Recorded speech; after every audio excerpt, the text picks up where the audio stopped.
Hello everyone and welcome back. Welcome back. Today we have to learn some history, which is very important role play for grade exam. So in this video we have to learn about for something new, and I am starting a journey that related to English and that related to government exam. So I didn't come on this page.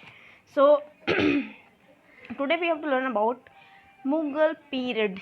Okay, so first in this video we have to learn about Babur and Humayun. Okay, so in this video first I am tell about Mughal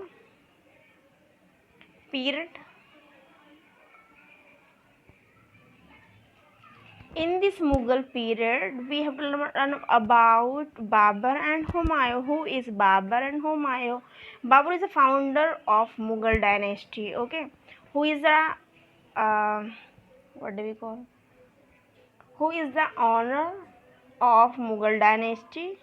Okay, so we can say that simply say that uh, we can simply say that Babur is the first Mughal emperor who build who is a founder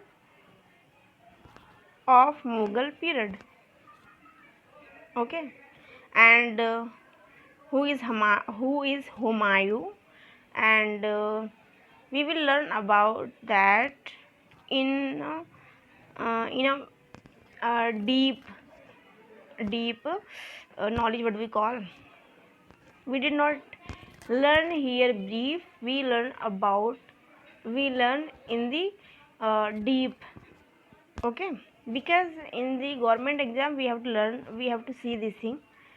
Nowadays competition is very highly, so we have to learn, we have to read here every one or single important things we have to learn there.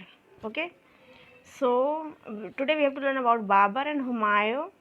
So Babur and Humayun, the time of period 1526 to 1556.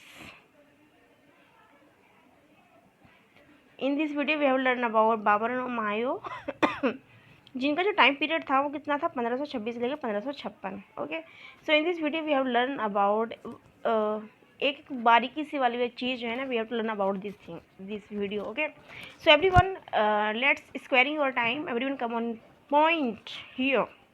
So come history. My history is a very favorite subject for me, and I love it very much. Yes, everyone see in your mobile screen Mughal वंश की स्थापना. Okay, सो तैमूर ने मध्य Asia middle east के जो क्षेत्र थे उस पर विशाल साम्राज्य का निर्माण किया. किसने किया? पहले तैमूर ने किया. उसके बाद में 14वीं सदी, क्या लिखा हुआ है, 14वीं सदी में किया था. भाई सबसे पहला क्वेश्चन आ गया कि मिडल ईस्ट में जो सबसे ज़्यादा ह्यूज टाइप का जो साम्राज्य था वो किसने बनाया हुआ था किसने? तैमूर ने. कब बनाया था? 14वीं सदी में. ठीक है, लेकिन यहाँ पे मैंने आपको बताया था 1526 की बात है और 1556 की बात है. हम जो पढ़ेंगे 1526 से लेकर के 1556 के बारे में पढ़ने वाले, मुगल पीरियड के बारे में. तो ये कब की बात है? वहाँ पर बात है किसके बारे में? 14वीं सदी के बारे में. तो यानी कि सन जो है 1400 से लेकर के जितनी भी वटेवर चली होगी आगे तब की बात है. लेकिन हमें जो क्वेश्चन जो है हमारा कब का है? 1526, यानी कि 15वीं शताब्दी में कब क्या क्या हुआ वो हमारा उसको कहलाता है मुगल डायनेस्टी, मुगल पीरियड बोलते हैं. उसके बारे में आज हम डिस्कस करने वाले हैं. ठीक है, तो हमने यहाँ पे क्या क्या चीज़ सीखी, क्या चीज़ एक लाइन हमने पढ़ी, इसको हम कई बार पढ़ेंगे कि तैमूर ने मिडल ईस्ट में विशाल साम्राज्य की स्थापना की. लेकिन कब की? तो की 14वीं सदी में. उसकी मृत्यु के बाद में जब तैमूर की डेथ हो गई, उसके बाद में जो साम्राज्य जो था वो क्या होगा? विकसित हो गया. जो जाहिर सी बात है, कोई ऑनर है और अगर वह ऑनर उसकी डेथ हो जाती है और उसका कोई भी ऐसा पुत्र योग्य नहीं है या कोई भी वजह रही हो या पता नहीं शादी ना की हो जिसकी वजह से उनका साम्राज्य कैसा होगा? विकसित हो गया.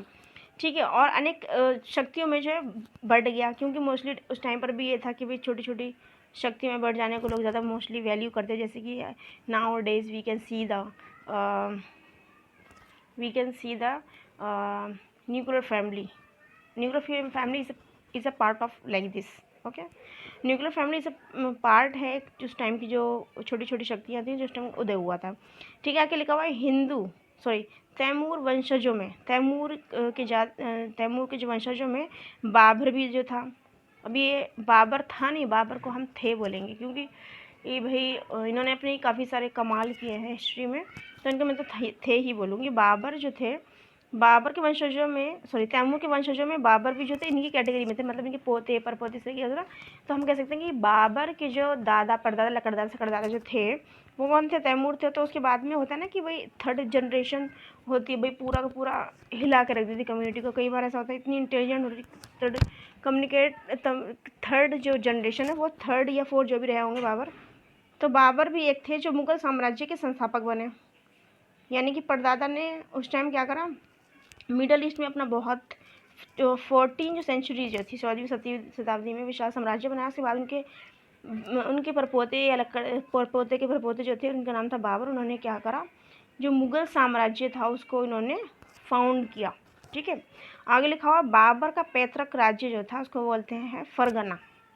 बाबर जो थे उनका जो दादी हाल जो था वो कहाँ का था? फरगना का था, मिडल ईस्ट लिखा ना, मध्य एशिया के उज़्बेक, मध्य एशिया मिडल ईस्ट जो था वहाँ के उज़्बेक शासकों ने लंबे संघर्ष के बाद बाबर को फरगना से निकाल दिया कि भाई तुम जो है यहाँ से जाओ। किसने निकाला? उज़्बेकों ने। उज़्बेक जो थे कम्युनिटी हुआ करती थी, उनका सरनेम था उज़्बेक। जो वहाँ के किंग थे उन्होंने कहा बाबर से कि भाई ये तो तैमूर का पोता है, इसको तो भाई बहुत पावरफुल है, इसको हमें करना पड़ेगा, निकाला पड़ेगा। तो उसने क्या कहा, बाबर को फरगना से दिया कि तुम यहाँ से जाओ। उनको वो कर दिया, उस्मान में क्या बोलते हैं, ज़िला बदर, हाँ ज़िला बदर। तो उसको फरगना से निकाल दिया। किसने निकाल दिया? उज़्बेकों ने निकाल दिया। बाबर ने 1504 ईस्वी में यानी कि 15वीं सेंचुरी में काबुल जो राज्य था उसको इन्होंने जीत लिया। कुछ समय के बाद इन्होंने कांधार और समरकंद में भी इनको जो है विक्ट्री हासिल हुई, इन्होंने इसको विन कर लिया। किसको कर दिया? सबसे पहले इनको कहाँ से निकाला गया? फरगना से निकाला गया। उसके बाद में ये कहाँ पे आया? काबुल। और उसके बाद में कांधार और उसके बाद में समरकंद को इन्होंने विजय कर लिया। हालांकि ये दोनों विजय इतने लंबे समय तक नहीं चली कि हमें कहा जाता है कि 8 महीने तक इनका ये टाइम पीरियड तक कंधार और समरकंद के पास रहा 8 महीने तक। लेकिन वही अपने आप में अपॉर्चुनिटी, ये बहुत बड़ी बात है किसी भी चीज़ को विन करना। कोई बेशक अलग बात है वो टेम्प्रेरी हो या परमानेंट, वो अलग बात है, लेकिन विन करना अपने आप में अच्छी और बढ़िया बात है।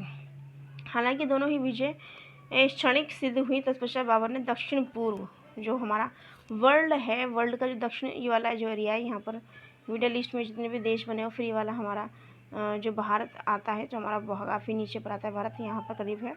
तो इन्होंने मिडल ईस्ट के जो दक्षिण पूर्व में जो है इन्होंने ये जो दक्षिणी और पूर्व का जो एरिया है यहाँ पर आना शुरू किया, अर्थात भारत की ओर जो है इनका ध्यान आकर्षित हुआ। किसका हुआ? बाबर का। एक बार इस चीज़ को हम दोबारा से पढ़ लेंगे क्योंकि इसमें बहुत सारी इंपॉर्टेंट चीज़ दी हुई हैं। देखिए पहले कौन सी बार समझते हैं। हमारा सबसे पहला क्वेश्चन ये होगा कि 14वीं शताब्दी में, अगर हम बात करें 14 सेंचुरी के, 14वीं शताब्दी यानी कि 1400 कुछ की बात है, तो सबसे पहले किसका सबसे ज़्यादा एक हम कह सकते हैं ह्यूज जो साम्राज्य था वो किसका था? तो वो था तैमूर का। I love Mughal dynasty, Timur का था। तैमूर के बाद में इनकी जब डेथ हो गई थी, तो विशाल साम्राज्य की जब डेथ हो गई तो उसके बाद में छोटी छोटी इकाइयों में बढ़ गया। उसके बाद में जो बाबर जो थे, बाबर कौन थे? इनके पोते परपोते थे। बाबर जो थे इनके ही फैमिली में, इनकी ही कम्युनिटी में, इनके ख़ानदान में थे। तो बाबर ने क्या करा कि बाबर ने मुग़ल वंश की स्थापना की। मुग़ल वंश का जो पहला जो संस्थापक था वो कौन था? बाबर। बाबर का था बच्चों, मुग़ल वंश का पहला संस्थापक था। और इन्होंने क्या किया था कि जो वहाँ के उज़्बेक जो थे, कहाँ के बच्चे हमने पढ़ा था कि उज़्बेक शासकों जो थे उन्होंने उनको फरगना सिखा दिया, क्योंकि जो बाबर थे फरगना में रहा करते थे। कहाँ रहा करते थे? फरगना में। कहाँ रहा करते थे? फरगना। फरगना जो था इनका पैतृक गांव था। कैसा गांव था? पैतृक, जिसको हम बोलते हैं दादाई इलाही। पैतृक गांव था, यहीं पर आकर थे। तो उज्बेक जो थे उन्होंने कहा कि भाई इनको हटाओ, यहाँ से हटाओ। जब उनको वहाँ से भगा दिया गया, कहाँ से? फरगना से, जिनका पैतृक गांव था दे दिया था, वहाँ से जब निकाल दिया गया तो उन्होंने कुछ जगहों पर, कुछ जगहों कहते हैं ना जब इंसान को किसी को ठोकर लगती है तो बंदा वो इतना बोल्ड बन जाता है ना कि भाई वो पूरा फौलाद बन जाता है, फिर उसको मरने की और किसी से डरने की ना कोई भी ज़रूरत नहीं होती और वो बहुत ज़्यादा फौलाद बनता है। वही हुआ कि जब बाबर को निकाल दिया गया उनके पैतृक गांव से, उनके धदियाल से निकाल दिया गया, फरगना से, तो उज्बेकों ने निकाला था।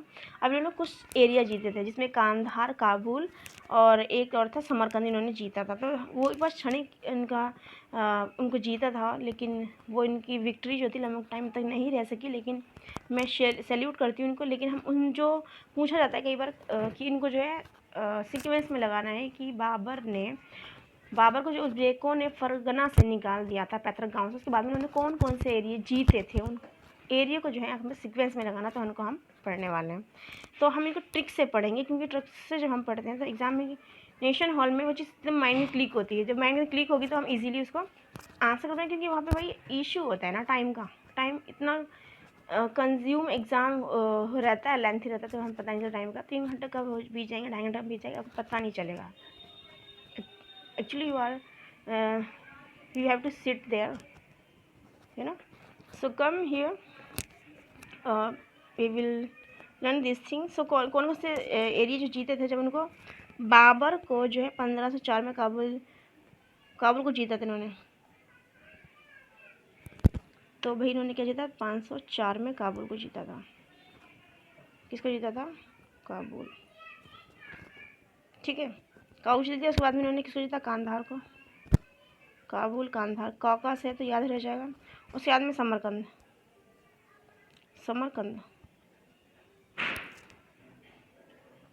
और हम इसको ट्रिक बनाते हैं। क सा, डबल का और सा, ठीक है। चाहे तो आप इसको भी ऐसे कर देते हैं, एस डबल के, लेकिन ये गलत हो जाएगा। क्योंकि भाई इसलिए गलत हो जाएगा क्योंकि हमें कई बार सीक्वेंस में अगर पूछा गया तो हम कैसे कर पाएंगे, है ना। तो इसलिए सीक्वेंस से ही याद करना हमारे लिए बेहतर है। डबल के आप चाहें तो किसी भी तरीके से आपको याद करना है, लेकिन anyhow you have to learn there, because you wanna seed there, so you have to learn this thing, so क that's means Kabul, Kandahar, Samarkand. मैं आपके लिए I will create some short video related to these things, which these thing very important for our exam, and we have to learn this thing quickly by this video. Okay, so I will meet you in the next video. Take care, bye bye, God bless you all.